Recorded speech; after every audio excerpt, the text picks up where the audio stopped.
বড় বোনের পড়া দেখে মাশাল্লাহ আমার ছেলেটা বই নিয়ে পড়তে বসে পড়েছে। বইয়ের মধ্যে যে জীবজন্তুগুলো ছিল সেগুলোকে ভয় দেখাচ্ছিল আর তাদেরকে মারছিল। হ্যালো এভরিওয়ান, আসসালামু আলাইকুম। সকালবেলা ঘুম থেকে উঠে ছেলে মেয়ে নিয়ে সকালের নাস্তাটা করে নিচ্ছিলাম। আমার ছেলেটা তো খাবার দেখলে দুষ্টামি শুরু করে দেয়, তাকে আর কিছুতেই আটকানো যায় না। খাওয়া দাওয়া শেষ করে আমার ছেলেকে ঘুম পাড়িয়ে আমি চলে গিয়েছিলাম রান্নাঘরে গিয়ে আমি দুপুরের জন্য রান্নাটা করে নিয়েছি। আর আমার মেয়ের প্রাইভেট টিচার এসেছিল, আমার মেয়ে বসে তার পড়াটা পড়ছিল, অন্যদিকে আমার ছেলেটা তো ঘুমাচ্ছিল। সে ঘুম থেকে ওঠার আগে আজকে আমার রান্নাটা শেষ হয়ে গেছে। আমি আমার হাজব্যান্ডের খাবারটা তুলে নিয়েছি। এখন আমার ছেলের কাঁথা কাপড়গুলোকে ধুয়ে পানিটা আমি ঝরিয়ে নিচ্ছি। এখন যেহেতু বৃষ্টির সিজন, রোদটা ঠিক মতো উঠছিল না, তাই পানিটা ঝরিয়ে বারান্দায় কাপড়গুলোকে শুকিয়ে দিয়েছি।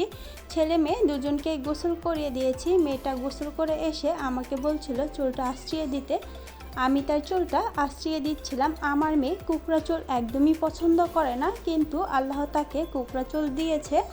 এই যে মেয়ে গোসল করে তার দুপুরের খাবারটা খেয়ে নিচ্ছিল। আর আমার ছেলে তো তার বোনের সাথে দুষ্টামি করছিল, তাকেও আমি একটু শাকের ডাঁটা দিয়েছি খাওয়ার জন্য। অন্যদিকে আমি আমার ছেলের খাবারটা রান্না করে নিচ্ছিলাম। আমার ছেলে ডাঁটা খেতে মাশাল্লাহ অনেক পছন্দ করে, তাই সে বসে ডাঁটা খাচ্ছিল। এখন আমি ছাদে চলে যাচ্ছি। ছাদে একটি কাঁথা রোদে দিয়েছিলাম, মনে হচ্ছিল বৃষ্টি নামে যাবে, তাই কাঁথাটা নিয়ে আসব। নিয়ে এসে আমি এখন আমার দুপুরের খাবারটা খেয়ে নেব। ছেলের খাবারটা রান্না করে নিয়েছি, সেটা ঠান্ডা হতে কিছুক্ষণ সময় লাগবে। এই ফাঁকে আমি আমার দুপুরের খাবারটা খেয়ে নিচ্ছিলাম। আমার মেয়ে তো তার খাবার খাওয়া শেষ করে শুয়ে টিভি দেখছিল, আর আমার ছেলে তার বোনের ছাতি নিয়ে খেলা করছিল। তার খাবারটা আমি ঠান্ডা করে নিয়েছি। এখন আমি তাকে তার খাবারটা খাইয়ে দেব। তার কাছ থেকে ছাতিটা নিতে আমার অনেক কষ্ট হয়েছে, সে কিছুতেই দিচ্ছিল না।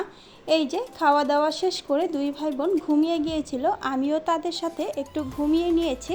ঘুম থেকে উঠে মশার কয়েল জ্বালিয়ে দিয়েছি ঘরে।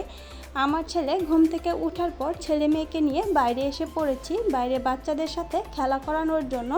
বিকেলবেলাটা আমি চেষ্টা করি আমার ছেলে মেয়েকে একটু নিচে নিয়ে আসলে তারা বাচ্চাদের সাথে খেলা করতে পারে, তাদের সময়টা অনেকটাই ভালো কাটে। এই যে আমার ছেলেটা বাইরে এসে কত খুশি, সে খুশি মনে সোজা হেঁটে যাচ্ছিল। আর একটা বাচ্চার গাড়ি দিয়ে সে বসে খেলা করছিল। আমার ছেলে গাড়ি দিয়ে খেলা করতে অনেক পছন্দ করে।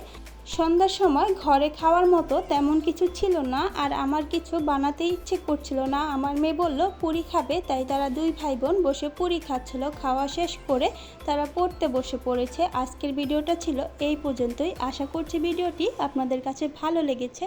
ভালো লেগে থাকলে ভিডিওতে একটি লাইক দিয়ে দিবেন। আমার চ্যানেলে নতুন হলে চ্যানেলটি সাবস্ক্রাইব করে দিবেন। সবাই ভালো থাকবেন। আল্লাহ হাফেজ।